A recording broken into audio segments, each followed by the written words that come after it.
Hi everyone, my name is Tyler Pursley and welcome back to WADA. WADA Week 8, oh my gosh, halfway through the semester already. It's been going by so fast and I hope that y'all have a very exciting spring break as well. If y'all have any plans, exciting plans, definitely let me know what y'all are doing. So anyways, let's begin our conversation about digital relationships and technology.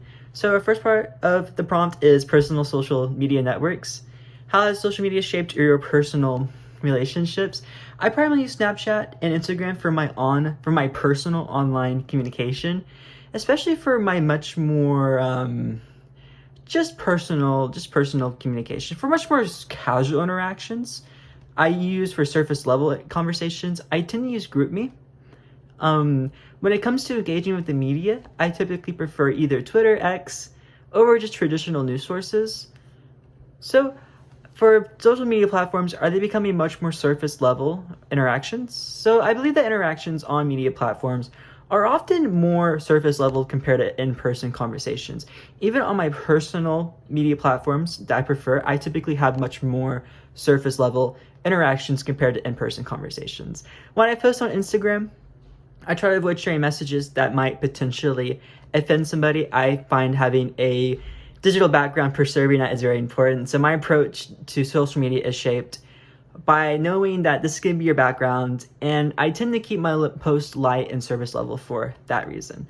So moving on with opportunities for digital communication, considering BIOM's view of current technology and Mars' vision of the future, how do you see digital tech enabling people to communicate across distances?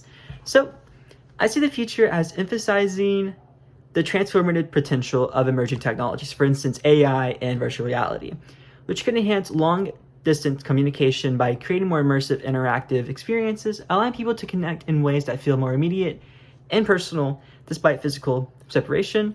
How might Web 3.0 or the metaverse enhance or disrupt communication compared to today's platforms like social media or video calls?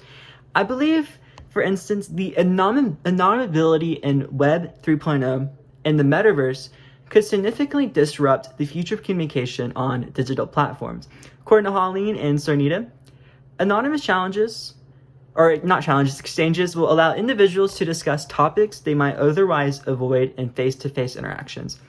I believe this could lead to more open discussions about sensitive issues much earlier in relationships, fostering more honest and unfiltered conversations. That might sound like a positive thing, but I do think the fact that it is anonymous will disrupt that aspect, especially with how much more media platforms are rising in today's digital age and how much more prevalent anonymity is becoming. So, challenges in digital communication across distances. What barriers, emotional distance, miscommunication, or digital provide persist in digital communication as technology advances? With the advancement of technology, several barriers still affect digital communication. So, for emotional distance can be an issue because virtual interactions often lack personal touch, personal body language of face-to-face conversations. There's no feedback loop, essentially. This makes it harder to build strong connections. Miscommunication is also common, as tone and context can easily be misunderstood in text or video calls.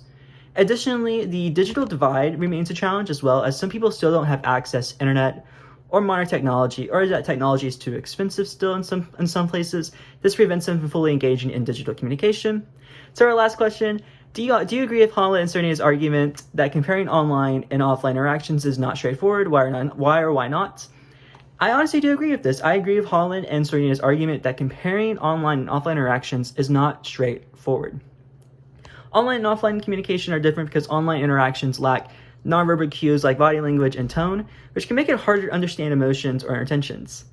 A really good example, in my persuasion class, in my group, we are doing a persuasion or presentation about the use of why it's important to drink water. And we're using a lot of aspects such as language, style, pitch, tonality, and how we're using these different aspects, interpersonal and mass communication styles, and how it kind of affects face-to-face communication.